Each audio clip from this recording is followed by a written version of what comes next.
How's it going, guys? Bring a Platoon here, and welcome back to another great, well, that's a lie. Another decent game in World of Tanks, World of Tanks Edition. Alright, World of Tanks Xbox One Edition. Alright, today I'm going to be driving the E-75 TS, as what it's known on, Jesus Christ, on PC, or the Rodger Dodger E-75 TS, for what it's known as right now on console for the season of Hot Wheels and World of Tanks for the console version. Yikes. Okay, Rodger Dodger. That's a fun name. Let's just get right into the gun stats. Let it be known that right off the bat I do not like this tank, especially for the tier that it's in. 105 millimeter gun. It's got 227 pen for the AP rounds, 282 millimeters of pen for your premium APCR rounds, and then 60 millimeters of pen for your high explosive rounds, dealing 440 on average damage per penetration instead of the standard AP and APCR 360 on average damage per penetration. Dispersion at 100 meters is 0.38. Aim time is 2.5. Again, this is coming from tanks.gg, not the console version. I should probably be looking at the console version right now, but I'm not, so apologize if these stats differ somewhat. The rate of fire per minute is actually worse than what it's telling me right now, which is 5.31. I think it's 4.4. Yeah, rounds per minute is ass on this thing. I think I reload every, well, you can see how long it takes for me to reload, so I'm just going to skip that in the gameplay. Health is 1500, cool, that's the same for console version. 390 view range for a tier 8 tank, that's pretty good. Gun depression is 8 degrees, gun elevation is 15. Terrible gun elevation, sorry.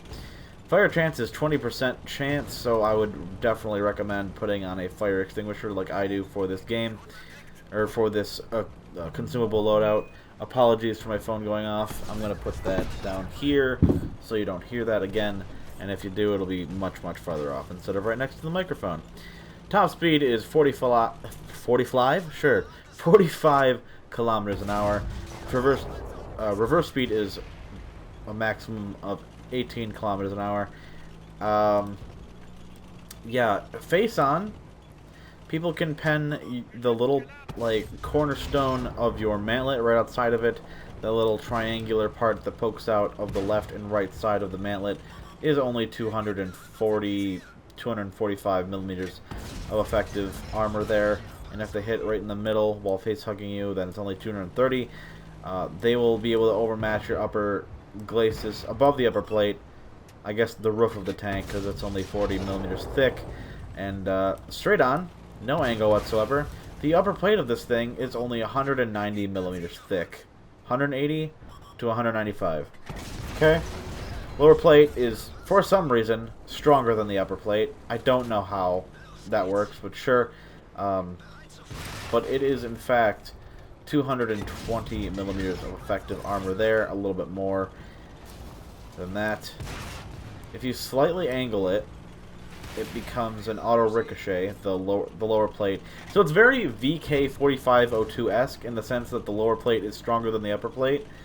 But yeah, if you slightly angle the tank, then the lower plate becomes an auto ricochet because it gets 70 or more degrees of angle, unless they're shooting heat, in which case you're fucked because they're gonna go through each and every time. And side scraping does work for this thing's 80 millimeters of effective side armor on both sides. However, if you're aiming at somebody else, they can shoot into your mantlet or in the side of your turret, because it just goes to shit as soon as you turn your turret any which way, and it's not great. So when you're side scraping, your upper plate becomes 220 millimeters of effective armor, and then your regular side armor is, of course, if you're doing it correctly, auto ricochet. And that side armor does help a lot, but if they shoot with a side armor is not, it's still an auto ricochet. But just to be safe, just side scrape all the time. It just sucks because they can just put a round right into your upper plate anytime you look at somebody. Unless they don't give you the chance, in which case this is a very good tank indeed. Except for the DPM. As you can see, the aiming reticle, or the gun takes forever to reload, but you can ram people like I did with the Carnarvon early on in the game. The gun isn't terrible, but the gun's DPM is, if that makes sense. I think it makes sense. It also doesn't have a hatch you can pen on it, so that's pretty cool. Well, I mean it does, but it's very small and not easily hittable. Why is it not showing me the armor values? Whatever, that's fine. The 3D model is broken for me right now. I don't know why. I don't know how that shot didn't go into the Scourge there, but it doesn't matter. He died by my team, even though I was kind of robbed of that kill, but it's fine. My shot went into the spacer armor of his side and disappeared because that's what spacer armor does. This is my first game in the tank, so I hope it was, you know, decent enough to upload.